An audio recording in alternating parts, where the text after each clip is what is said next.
Hello, everyone. My name is Alicia Jackson. I'm a licensed professional counselor, and this is my response review for this week's episode 7, season 5, Ready to Love.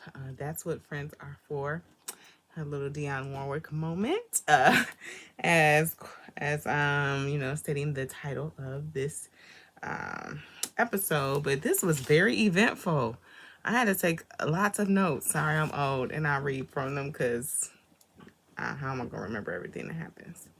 But anyway, so the girls get to introduce their dates to their friends, and so then the fellas get to meet and fill out their friends, and vice versa, and all that jazz. So we're gonna start, chronologically and move on through there. So Zadia's friends got to meet Naeem. She had two friends that met Naeem, and he brought white flowers, white roses. I thought that was a nice move in front of the friends. Get a little few brownie points. They asked him some really kind of basic questions. He gave some really kind of basic answers, like kind of surface level in my opinion. The guy friend did ask hey, so why are you still single? You're 40. Like, were you ever engaged? Like, was there any time that you started dating and things got serious? And he said, just had bad luck, but not really explaining to me. I feel like even any things he learned along the journey to help him be better for Zadia. That's what I would maybe want him to have answered, or how I wanted him to show up in this setting. Still just very surface level. Like, I'm not going to give you too much, but I'm just going to let you know that I'm a decent guy. And that's kind of how they received him. Sabrina's friends, her council, I should say, she had a nice group of people that met Walter, and also met Sean. Walter, again, I'm team Walter and Sabrina, but Walter came with himself. He was very confident. He was very secure in himself, and he communicated that. I loved his intention with shaking each person's hand, eye contact, shaking each person's hand. Not, he was definitely taken off guard by how many friends she had, but still stepped up to the plate. Like, I'm not gonna let this shake me off my square. I'm gonna show up and be myself, which he did. And so he made them laugh. They were testing him. He said, where's Sabrina land? He's like, she's my top, my number one pick. Yeah, she's nobody has a connection with me like Sabrina does. And she's like, well, you seem like you're honest. And he looked like he didn't blink, he didn't stutter. He like, did I stutter? No, she's my top one. So I just again, that's why I like Walter. It's no fuss, no long speeches. It's just to the point, real honest. That's nice. On the other hand, Sean comes with a deck of cards,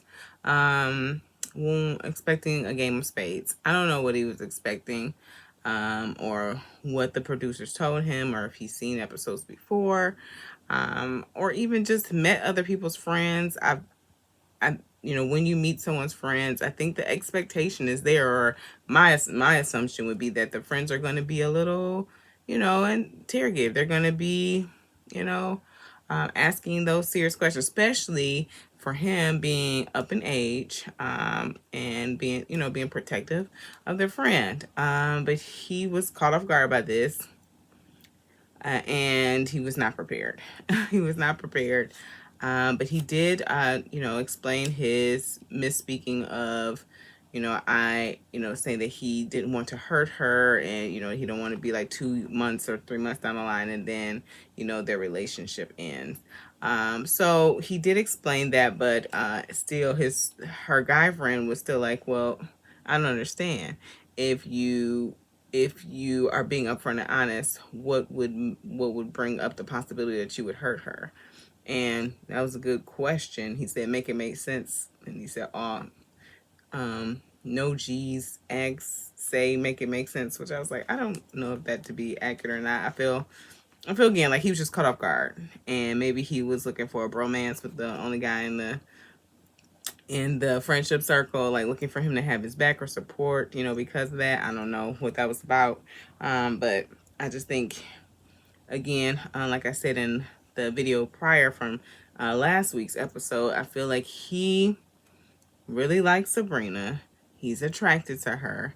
And he doesn't want to let the connection go, even though she does not want children. Like I don't think she's going to change her mind about this. So he needs to just let it be what it is. And because he didn't, he got shot up by the fire squad.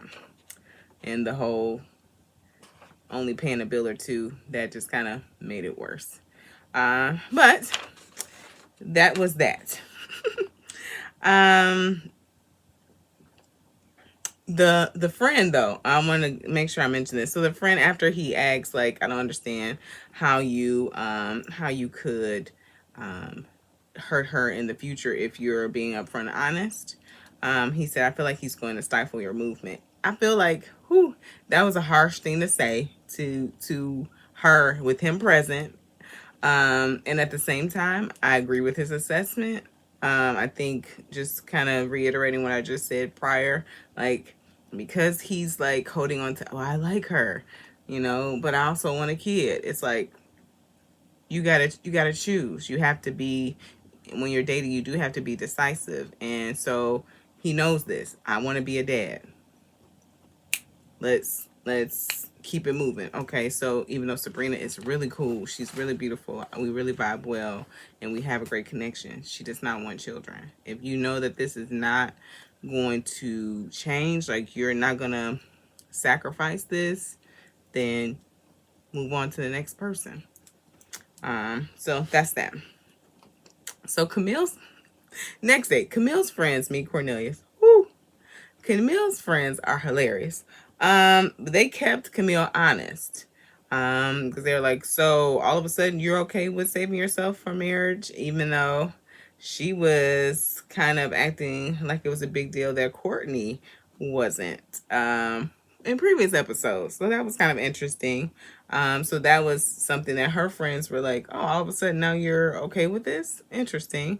And then asking kind of some weird questions, like if Cornelius was in love with Camille, which I feel like is way too soon to know, as like through this process specifically, because they're meeting multiple people. And even though Camille has not given Cornelius the freedom to peruse as freely as he needs to. But anyway, so they just asked some odd questions, in my opinion. Camille did ask why he felt that she wasn't ready for marriage, and they said that she was a commitment phobe and kind of a runaway bride. So I thought that was very shockingly honest for them to say in front of Camille, but that was, I think, sometimes friends do that, like, hey, just letting you know, like, this is my friend and this is what you're getting into, getting yourself into, and answered that honestly for him, out of respect for him. They did say, after Cornelius left, that they thought he was too nice and that she runs over the nice guys. She gets bored with the nice guys. You know what? I really want to see Cornelius' voice. I truly do. I don't think we're going to see it. We'll see after the shakeup that happened in a later episode, or, at the end of this episode, next episode, we'll see his voice.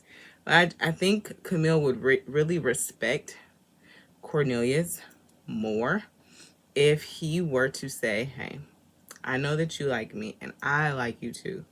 I also want to explore other people. I do. And I'm going to do that. And I need you to respect that. And I think that she would have a hard time dealing with it, like managing herself and her emotions, because that's not what she wants, and she seems to really like to get what she wants, as we all do. But she seems to have a harder time of not getting what she wants, and so I think, but I also think she would respect her, that she would respect Cornelius more if he were to use his voice. So I do want to see him use his voice in this, but her friends definitely told on her in a few ways during the date. So I feel like really Cornelius learned more than Camille did about Cornelius. Um, so the next date was with Sydney. Sydney's friends meeting Frank, and Frank played it safe for me.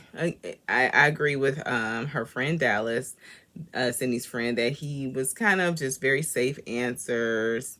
They asked why his relationship ended, and he said we were in different places, which really didn't say anything. Again, saying like, okay, what did you learn from the relationship? Looking for something, looking for substance, looking for some transparency. Nothing. We were in the same. We were in two different places. Isn't everybody? I don't. It wasn't enough for me. If I was a friend, I would have asked more questions. So just know that if you want me to be on the panel, I'm just kidding. Um, so yeah, then they asked, "What is your toxic trait?" Toxic trait, which I thought was a a pretty loaded question to ask somebody when you're just meeting them. But he said, I care too much. And I was like, okay. All right. It didn't seem genuine to me. The Frank that was connecting with Aisha didn't seem, he seems, I'm getting like more kind of Carrington vibes. Carrington, who was voted off first. Like I see him because he's in a nightlife. Maybe he's just very used to saying the right thing and getting and knowing how to navigate situations. And I'm getting like very like politically correct words and terms and such. And it's not genuine. So it's similar to his date with Mumin, how he was able to navigate that conversation with maturity, and I gave him kudos for that. I'm just seeing now like it's like a pattern of just like using the correct words, and there's nothing wrong with using the correct words. It's just it doesn't seem genuine, and that is what is coming off to me. Like, what do you like about Sydney? I like her glow on her personality, and I want to come home to her. Do you? I don't. What does that? What does that mean? I don't know. I don't know what that means. I just don't know what that means. So fluff. It just felt fluffy. Okay, so next date. Mumin with Dante and her friend Robin, who she said was married, and that's why she asked her to come. And then Walter joins. So Dante is kind of giving his kind of smooth answers. I'm navigating, being a father and the like. And then Walter comes in and kind of kicks Dante off his game a little bit. Mumin says she noticed that Walter was kind of on the fence a little bit. I don't know why Walter was more on the fence or on the protective end. I would imagine. I wrote down poor Walter because this happened to him at the beginning of the show with Courtney and Cornelius and Camille. He like, is this the same thing? Like, are you just here for Dante? Why am I here? Type of thing. And then so she felt comforted by Dante, who held her hand under the table.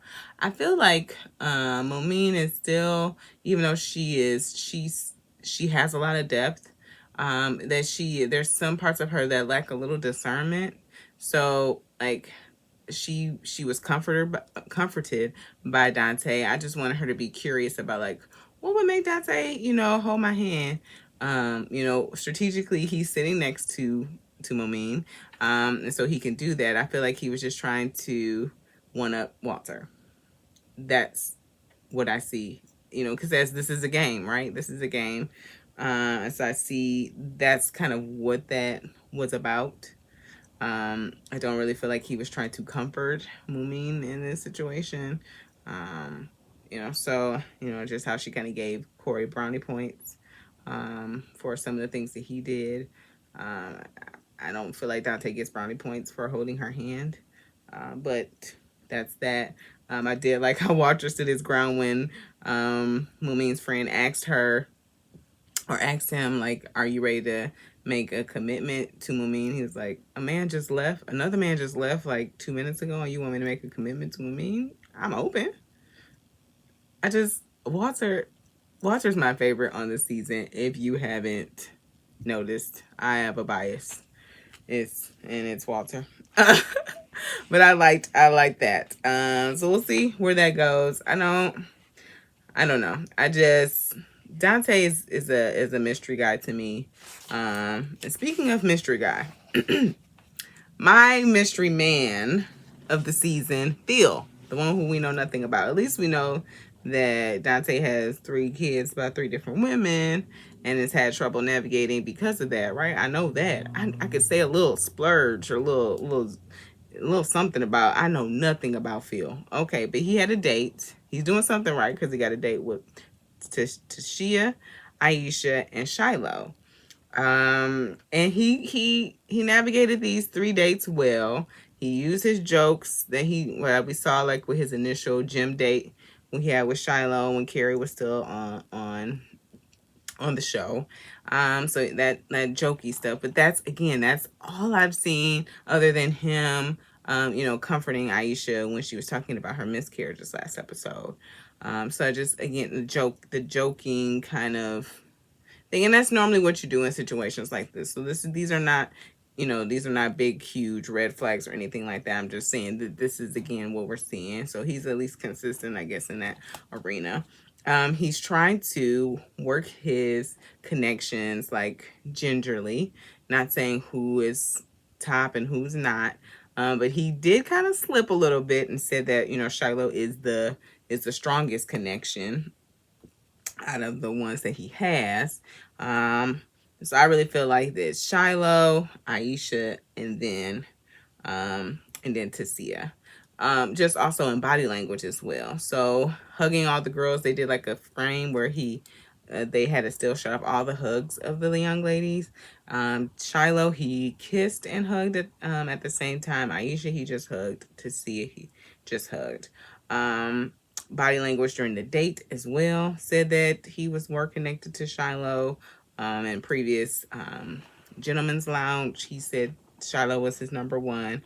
So I really feel like Shiloh is his number 1. He is, I feel like he is working the game with the other young ladies. Not saying he's not being genuine. I just feel like he's, he's doing, opposite of what Cornelius is doing, right? He's navigating the different connections to keep himself in the game longer. And I think he does like these women. I think he does. It's just he likes Shiloh more. So he's just kind of holding out kind of thing, if that makes sense.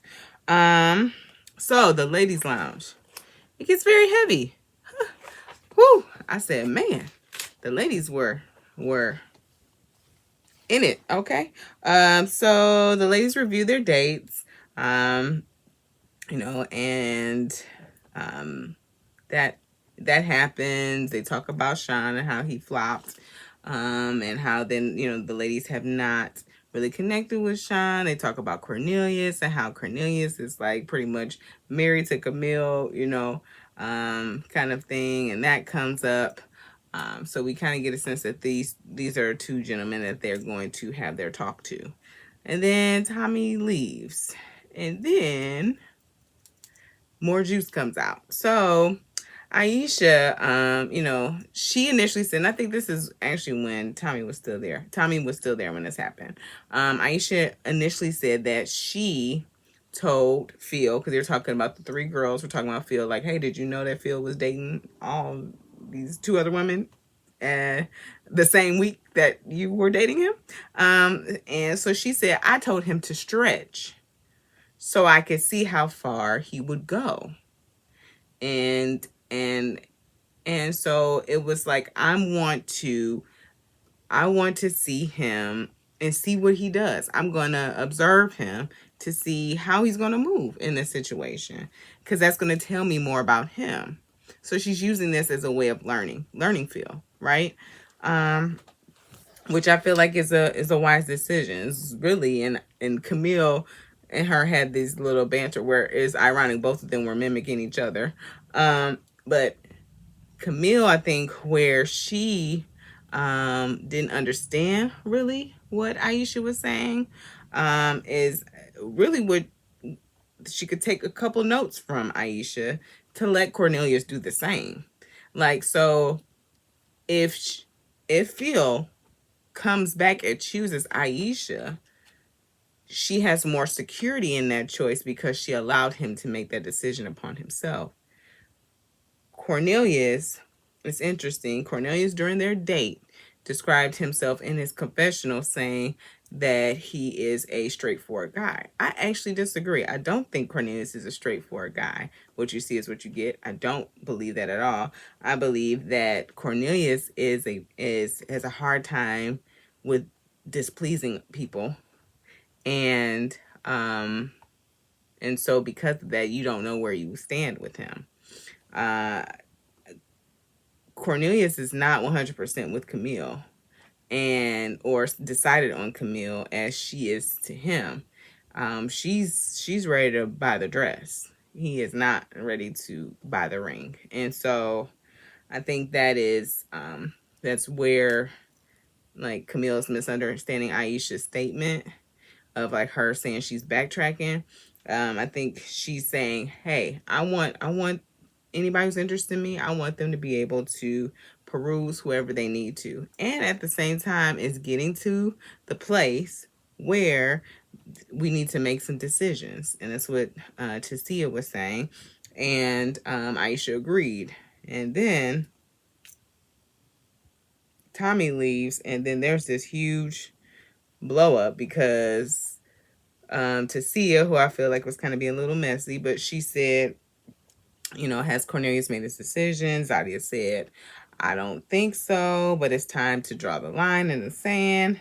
Aisha was like, well, hey, you still got your list. And she's like, you need to, wind down your list. And then there became this little back and forth, and things got heated, and whoo, my child. Zadia got defensive.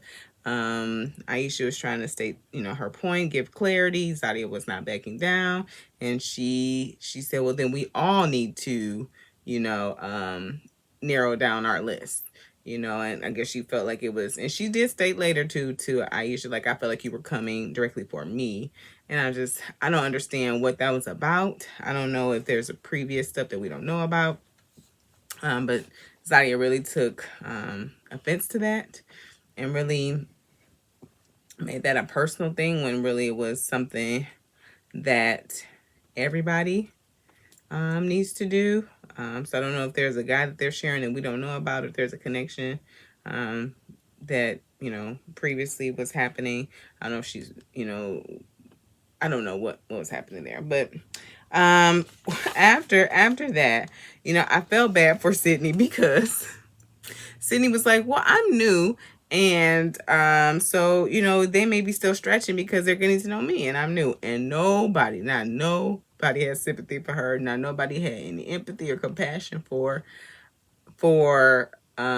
Sydney, not even Zadia, who laughed, and then Zadia called her a girl, and then she corrected her. Things got a little nasty. It was just, whoo, my child. My goodness. Okay, ladies. Where's the sisterhood at? I understand. So we have our two come to Jesus moments. Zadia talks to Cornelius. He says in his confessional, I was attracted to Cornelius. Cornelius said, I was attracted to Zadia.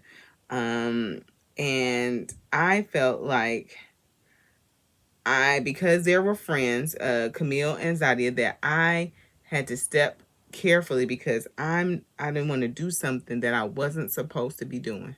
I said, oh my goodness. This sounds like parental language, like he is being parented by Camille. I'm like, she doesn't need to give you permission to go through a process you signed up for. You get to say, I'm going to date Zadia because I like Zadia and I like Camille, and I'm going to see who I like more or who's a better connection for me. I don't understand. But he did agree that he has let Camille run this. Zadia asked a silly question of, do you think the other women are scared of Camille? I said, oh no, Zadia asked the wrong question. Cornelius is scared of Camille. It's not the other women. I mean, they might be, but it's Cornelius. Okay, did I say Cornelius that's scared of Camille. Tasia did dismiss Sean. He said that after the friends date that he was kind of, that he pushed back from the process.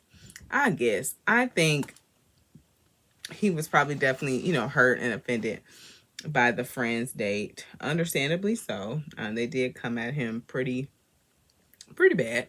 But I also think that he was just trying to save face too. And it's hard. Rejection is difficult. It is. And I know he really likes Sabrina. He did say that he, was moving slower. And I was just like, in my opinion, I'm like, again, are you familiar with this show? Do you know that this is a time sensitive process? And you meeting these people, you're coming in late in the game, you gotta show up and do the work to make the connection. So I don't know. Like, he was just trying to save face, but we'll see. Hopefully, he meets somebody who is right for him, and we'll keep going on as next episode. The next episode, the girls meet the gentleman's ex-girlfriends. So that should be pretty interesting. So stay tuned, of course. Like, comment, press like below if you have any comments or things you would like to share. Of course, subscribe to my channel. Have great stuff here for you. As this is my first review, but I have also some great psychoeducation too on other videos. Check those out and see you next week. Peace.